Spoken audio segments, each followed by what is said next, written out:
ready for dusting. Hey everyone, so today I'm going to do a complete overview of Logic Pro. So the very first window when we fire up Logic is the Choose Your Project window. This window lets us try different settings and different templates depending on what kind of project we're doing. So if you're just starting out, there are some excellent resources out there to get you up and running in Logic. The nice thing about Logic is it's not that complicated. You can start making stuff pretty quick, which is really good, and I think that's something that Apple has really try to keep true to. There's a section where we can save templates, we can create templates and use templates, which could be very useful if you have different kind of workflows. So for example, if you're a mixing engineer, but then you're tracking, you can create different templates to open up to get yourself up and running really quick. For today, we are just gonna create a brand new project. So click on this option up here. We're gonna click on the empty project, make sure everything's set. There's a section down here for details of your project. So if you wanna set like your tempo, your time signature, your input output devices, if you have different input devices you want to select. You can select your sample rate. In our case, I'm keeping it at 48. Frame rate, this is if you're doing video. There's a spatial audio section if you're working in spatial audio. In this case, we're keeping that off, surround sound, all that stuff. In our case, we're keeping everything just the default, and we're gonna select empty project and start building. The next window that comes up is your choose your track type. So this kind of gives you a starting point, a jump off point, depending on what kind of project you're doing. So for example, if you are going to be using the drummer functionality of Logic, you can select that. If you're gonna be doing MIDI stuff, software instruments, guitar, bass, basically just gives you a starting point that you select it and it'll have some tracks ready for you to go. In our case, we're just gonna select audio. Make sure everything's good here. Audio input, input 1, keep everything the same, and we are going to create. You can also select the number of tracks you want to do. In our case, we're just going to keep it 1 for now. The first screen presented to us is our edit window. This is like the main window of Logic. You have a mix window, you have some other editing windows, but this is the main one you're probably going to end up working with. So let's just kind of go over the top section just to make sure that we understand what's all happening here. The first section that we have is our library. This is really useful if you're looking for a preset or something you want to get up and running really quick. So for example, if you want to do something with drums, you can select the drums, hi-hat section, echo hi-hat, and right away in the track that we created earlier, it now created something. Very important to note that if you look on the track itself, let me turn this off here. Quick help tool, there. If you look at the track itself, it already has like a preset EQ compressor. It already has plugins ready to go. Just kind of like, it's a basic chain you might use for setting up a hi-hat. If you don't want to do that, you can right click on the track and you can reset the channel strip. Just like that. So everything's set. So if you don't like using any of those plugins, you can get rid of them really easily. So I personally tend to start everything from scratch. It's just something I've always done. I never really used templates, which I should. There are times that I wish I had templates set up that I can just go, but I tend to just kind of start fresh with audio tracks and everything whenever I do a session, and I've just got really fast at doing it. That's just me. Everybody has their own style and ways of working in this workflow, and you will discover your own. Anyways, at the bottom, there's a bit of a breadcrumb kind of format. So if you want to go back to where everything is, let's say you want to start off recording acoustic guitars. Well, here I can find a quick setup if I want to get up and running. So let's say a natural stereo track, and there we go. Again, EQ, everything's set up. I have mono input, all the compressor chain, delay, everything's set up there. So when I record, everything's there that I can start messing around with. So that's kind of fun. But let's reset this here. Reset strip. Okay, to make more room, I'm just going to close this up here, and the next section is this information section. This kind of gives you just a general sense of the information of what's going on with the track. So for example, are we quantizing? Are we using flex or follow? Gain settings? Are we muting it? Are we looping it? All that stuff. We're going to turn that off for now. But it's just useful if you want to see if any of that stuff is activated, or if you need to activate anything like that, it's right there. The next section is this question mark section. This is kind of a helpful tool, especially if you're new to the environment. If you select it, it gives you a pop-up. So you can go through and see what everything is. For example, track header. Let's say I want to see what's up here. I got a quick help function. So something I just found out, if you click on the bottom corner here, hold it down, you can have different options here. So we're using the floating window that I just showed you. If you go to bubbles, this is more of how it was, I remember. So it just kind of creates a pop-up bubble over the function or the button that you want to learn about. So for example, let's say I want to find out about the record button. If I just hover over it, it'll give me that information and tells me the quick button to push. Next button is our toolbar. So if I click on this, we have basically some toolbar functionality, some more advanced editing functions, work functions. So example, there's a track zoom function. If we want to click up, down, it magnifies it. You can select repeat spots. You can do splitting. A lot of cool stuff. Zoom, colors, if you want to color code stuff. It's all there. So if you are getting more into the editing stage of things, this is a very helpful drop down to have.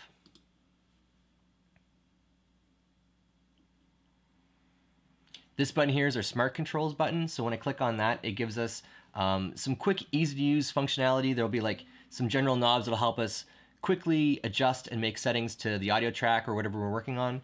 This next window is our traditional mix window.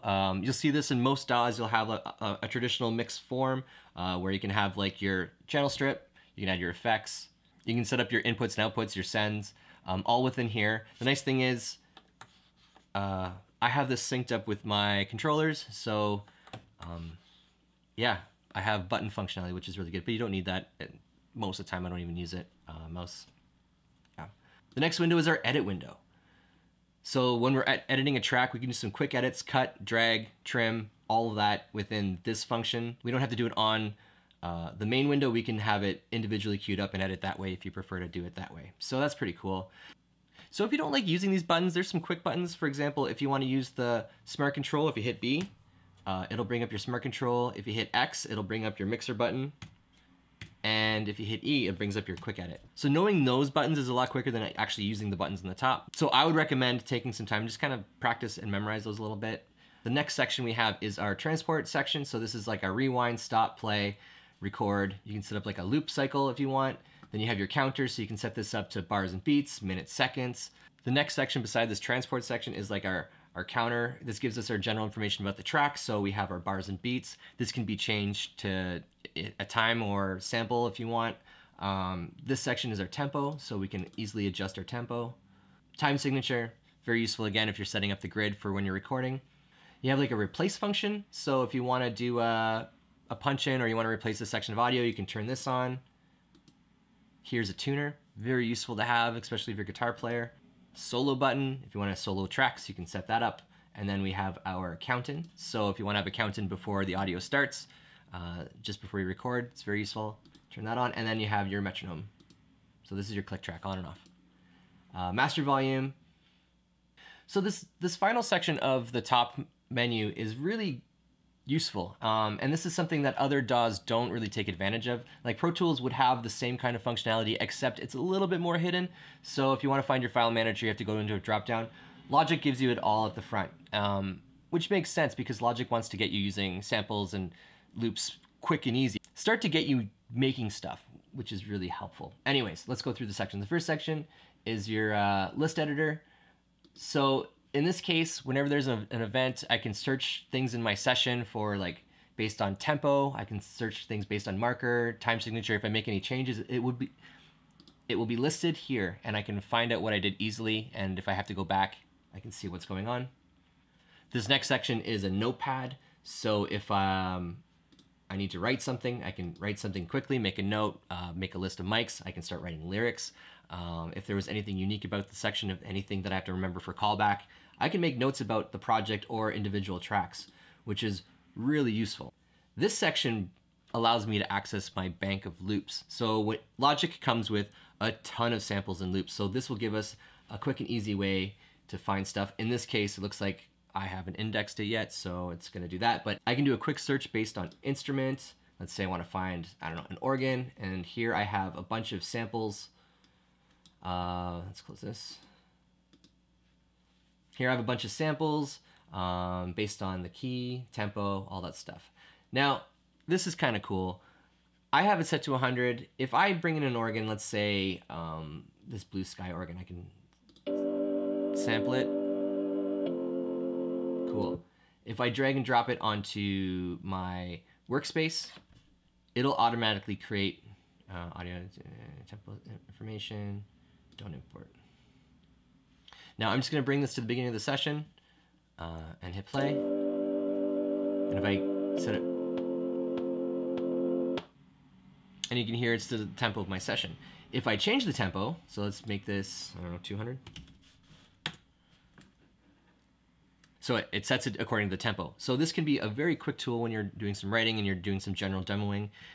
This loop function can be pretty useful. I'm just going to delete this track. Delete track. Yes. The next section I have here is just like a media folder. So this is kind of like if I want to manage my files, if I'm using video, other audio that I'm importing, it's all managed within this window here. So I can see the files used in my project, in this case, the track that I just dragged and dropped from the loop section, and all my files. So, yep. If I have a special folder for audio tracks or if I'm importing something from another session, I can use that. Okay. For now, I think let's create some kind of track, some kind of session that you might do in real life, and just to show you how this stuff works to get you up and running, right? So right now, we have this one track. Let's delete this track. I'm just going to go delete. So in this case, I'm going to right click and delete. Command D would do the same thing. Let's create a drum track that will give us a bass for our session. Drummer, genre. We can change this as we go along, but in this case, let's say, oh, I don't know. Let's go R&B. Hit create. So there's different ways we can create a drum track in Logic. This one creates this kind of drum file, which is just basically an overview of a drummer performance, right? Now, in this case, it's just a stereo track. If I hit play, let's slow it down. I still have it set to 200. I'm going to set it down to, let's go back to 100.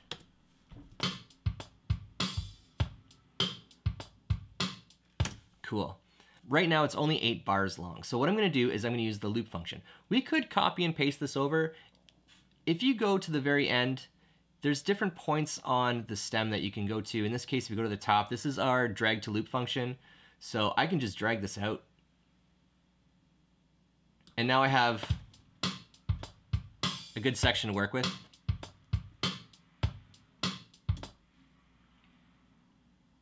Now, in this section, it's called Slow Jam. That's the name of the sound file, this drum file. And you can change it. If I go to the presets, just gonna turn the metronome off for a second. That's pretty good.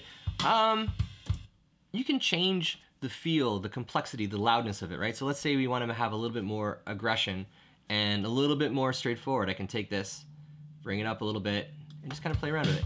You can see the waveform on the track changed as well, right? So it draws it out according to how I set this like vector, this point on this grid. So in this case, it's pretty cool. This next section lets me change different things. If I don't like where the kick is, I can try a different setting. Yeah, so that's pretty good. It's starting to feel pretty good. Let's say I want to have some cymbals. Let's say I want to have a hi-hat. I can turn it on just by clicking. And now I have different hi-hat settings.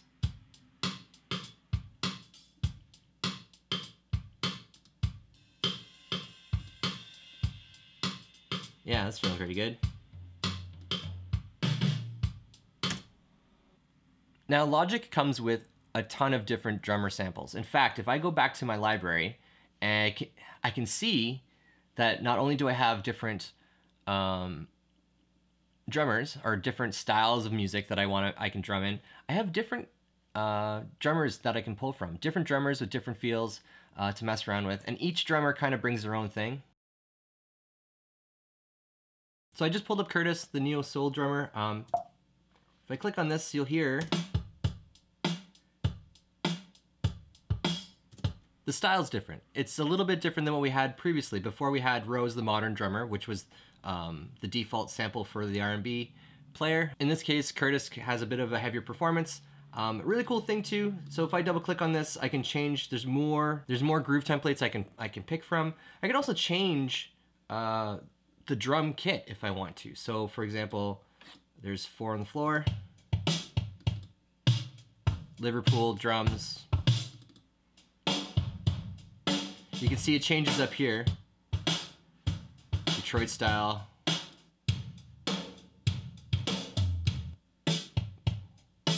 like an old Ludwig kit, I guess. So you can mess around with that.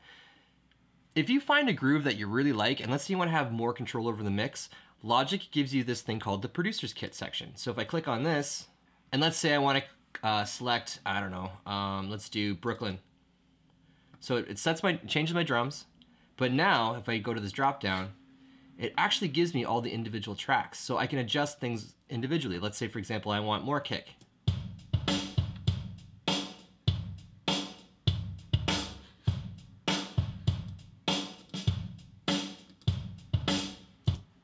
Or let's say, for example, I find the room is a little bit high, so I can pull it back.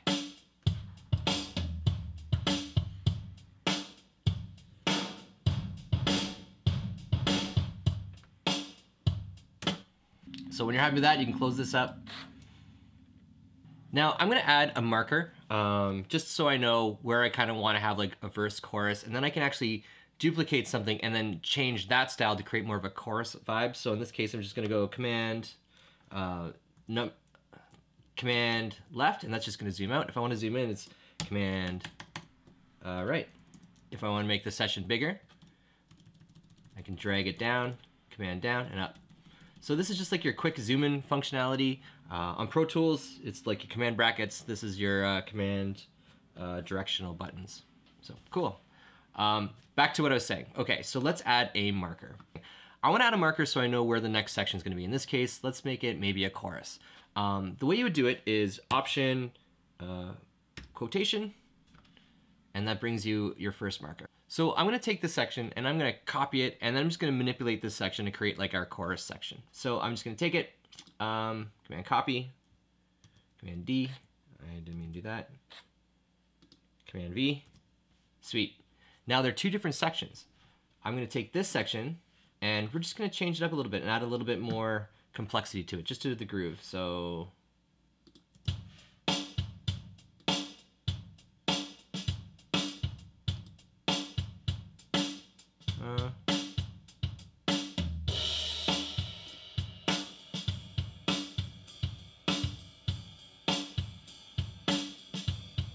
okay, that's kind of cool. So if I listen to the first part, it's just a straight.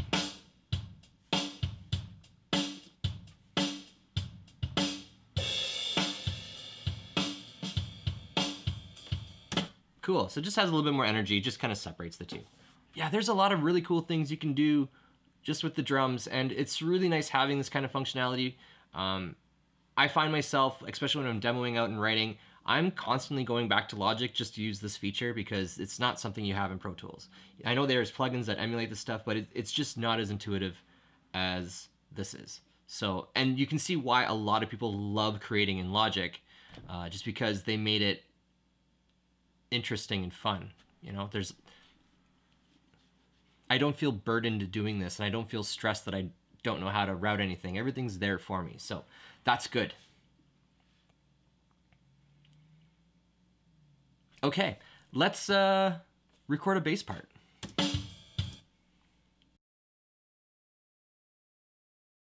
So for this bass part, it's gonna be very simple. I'm just kind of making up something. Forewarning, my bass sounds very muted and dull. It's because I'm working on a track right now and I have a huge piece of rubber underneath it to get this like bass sound that I'm looking for. Anyways, so don't make fun. Anyways, let me show you how to create an audio track. So the first thing you do is you go to this plus sign, you click that and you create audio track and click it. So you can create a new track. In this case, I already made a bass track up. Now, something that's very fun about Logic is it has a ton of great amp emulators too. Again, it's something that Logic adapted really early, like with GarageBand, that they're gonna have a lot of emulators to help you get the sounds that you want. So in this case, I created a simple audio track, called it bass. I set my input to input 1. In this case, my interface has 8 inputs, and I just plugged right into the first input. Click on that, select input. You can also select your bus routing if you want to create a bus for like an auxiliary, a send return, a master fader. You can do all these kind of fun things. But anyways, we're going to input 1, select it. If you're playing and you find that there's a bit of a latency, you can go to your Logic Pro. We'll go to Preferences, Audio, And here we have something called the buffer size. This is just how much memory your system is allocating to process what's going on in the software. For tracking, you want to kind of keep this on the low end of things, because as you increase the buffer size, the more latency is going to appear. And this is something you'll notice with vocalists when they start singing. A lot of times they'll say it sounds like there's a delay. Most likely it's because you have your buffer size up. You can see, for example, when I changed it to 1024, it's recording a 44 millisecond round trip latency, which will start to create like a slapbacky kind of effect in your headphones, which is distracting. So in our case, we're just going to keep it low. You can also adjust your input and output devices. In this case, I'm using a Focusrite Claret as my interface, so it's set for that. We'll just hit apply.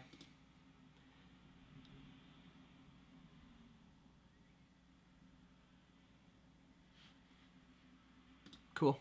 Okay, so I got my bass. I tuned it up. I used the tuner that's in. And I'm just going to start laying something down so we have something to work with. Here we go. To record, you can just click R.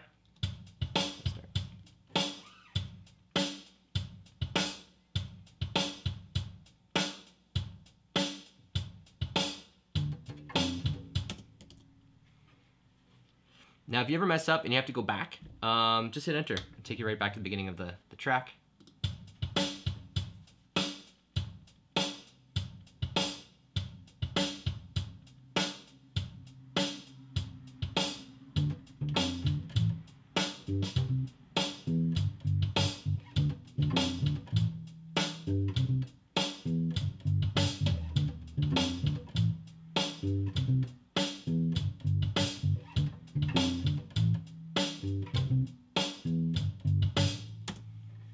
Okay, so I'm just going to start with that, and I'm going to make a loop, so that's going to move us through to the next section.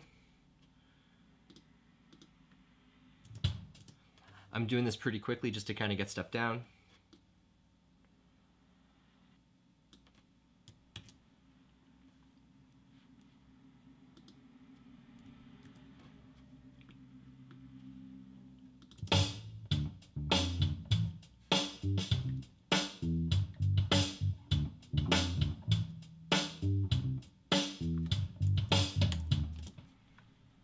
Okay, so I just kind of took that track and I duplicated it. I stopped recording right before the end of the beat, so the loop trim isn't going to really work, but if I copy and duplicate it, I'm good. So the next part I want to punch in at is this part right here. This is going to be our chorus. So the first part's pretty staccato-y. I think just to kind of give it some contrast, I'm going to lay down a bass part that's going to be a little bit longer in notes, just to kind of give it, again, some contrast. So I'm going to set the marker here. This time I'm going to use the count in. Here we go.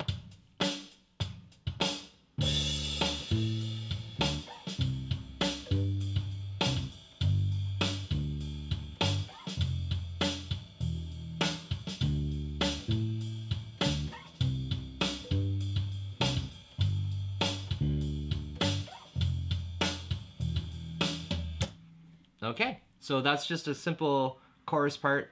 So I can hear that on the bass line and the chorus part, there was one note that I was late on. I'm just gonna turn this down. Cool.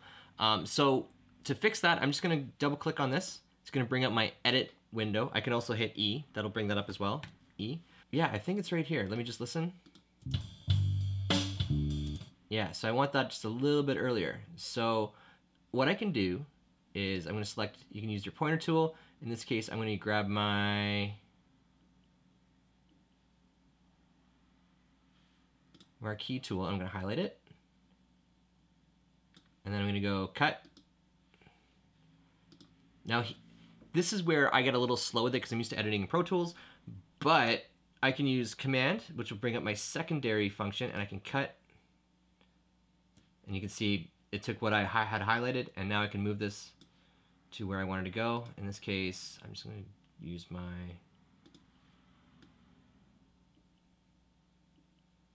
out there. Let's see if that sounds good.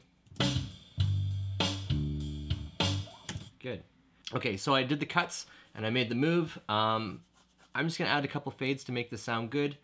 In this case, I go to the top of my edit tool and I can just drag the corners just a little bit. here's a little tight, so if I want to do a crossfade, instead of going individually, I go the opposite way. See what that sounds, that might be a little bit too drastic, but.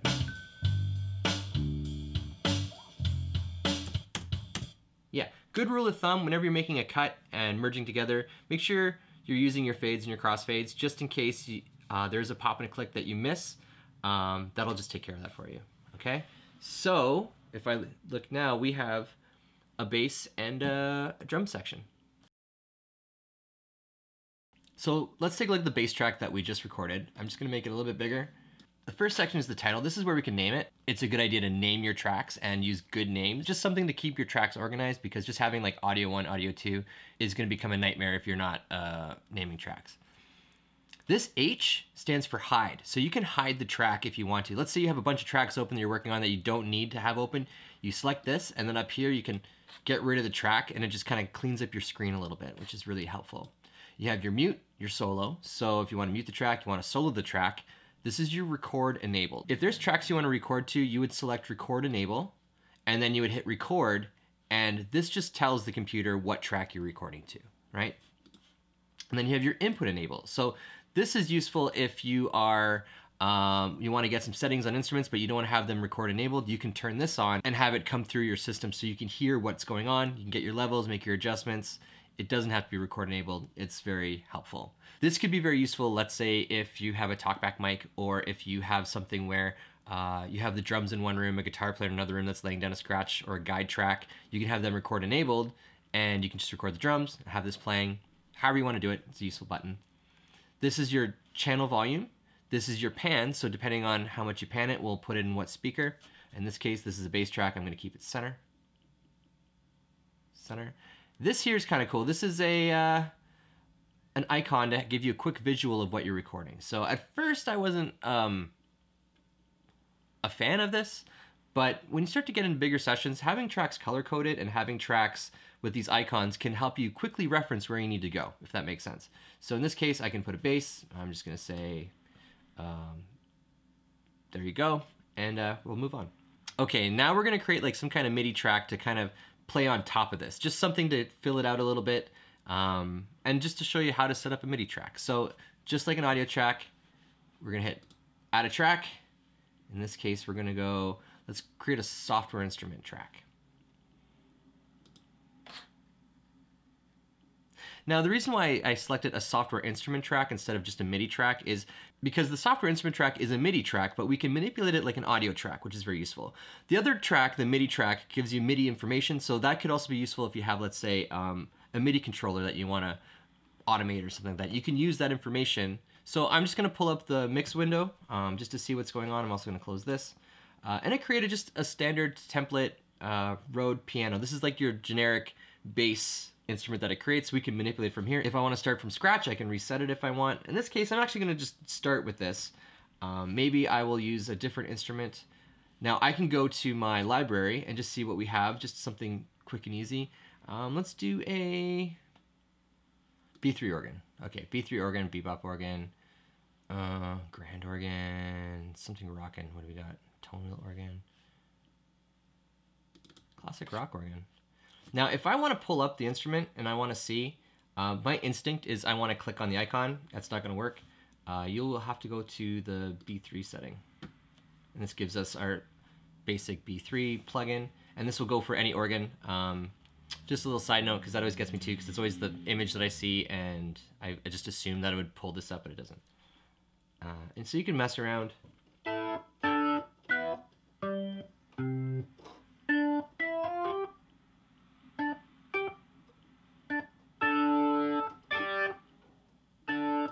Okay, yeah, we'll start with that. Let's see. And I'm gonna just layer it in. I'm gonna do that halfway through, so I'm just gonna start here.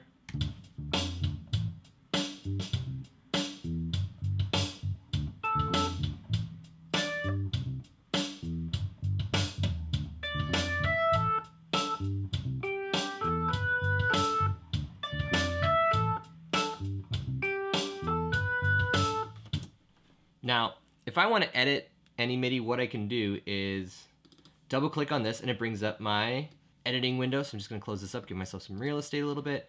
And so here, I can see what I played. I'm just gonna get rid of these because they are not important.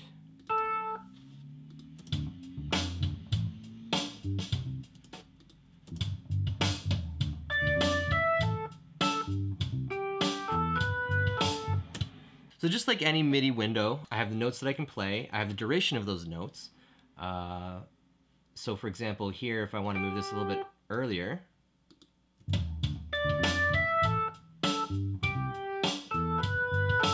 so if I select a note, I can select the velocity overall. If I want to change everything, I do it for individual notes. I can change the duration using the trim tool if I want something a little bit longer.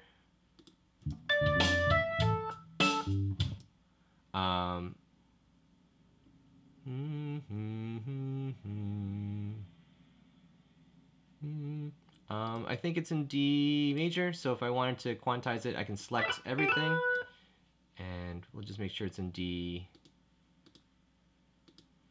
major. That looks right, so I played everything in the right key. So if you have very little musical theory knowledge, you just know roughly where you need to be, you can use this to put it in the right key right away, so you don't have any flubbed notes according to the scale you want to play it in. I noticed a couple spots where I was a little early and some spots I was late, so if I want this perfect, I can select my grid. I think the fastest note I have in there is an 8th note, so I'm going to quantize it. And you can see it just tightened it up just a little bit.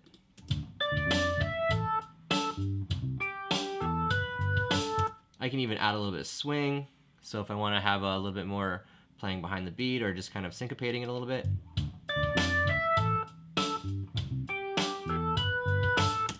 Yeah, that's kind of cool. So let's talk about how to do automation in Logic. To do that, you would go to your View Automation button up here, and then it brings up your automation parameters that you can see right on this section. So in this case, let's say we want to do volume, which is already pre-selected. Click on the line. It's kind of ghosted out. You would click on this to activate it, and then from here, you can add a node, drop it down, etc. However you want to automate. Let's say you have a spot here, you want to bring it up a little bit. We'll just bring it down.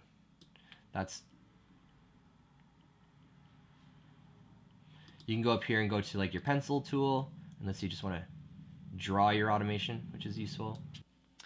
So what I like to do is go into the automation mode. So I'm going to go to, let's do latch. This allows me to use my controller, or I can use the volume knob on the mix if I want to. And what I'm going to do is I'm going to play the song, and I'm going to manually ride the fader just to kind of write out my automation. This is where having a controller can be a lot of fun. So I'm just going to hit play. And I can just kind of get an idea. Because it's on latch, when I let go, it's going to keep going up.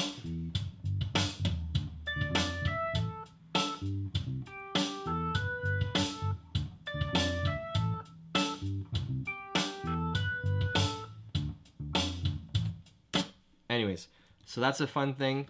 If you use touch, this is really great if you want to punch in something just for a second and then go back to where it was. So I'm just going to hit play again. I can bring it down. And when I let go, it snaps back up to where it was. So this is great if you need to do a quick fix on the fly.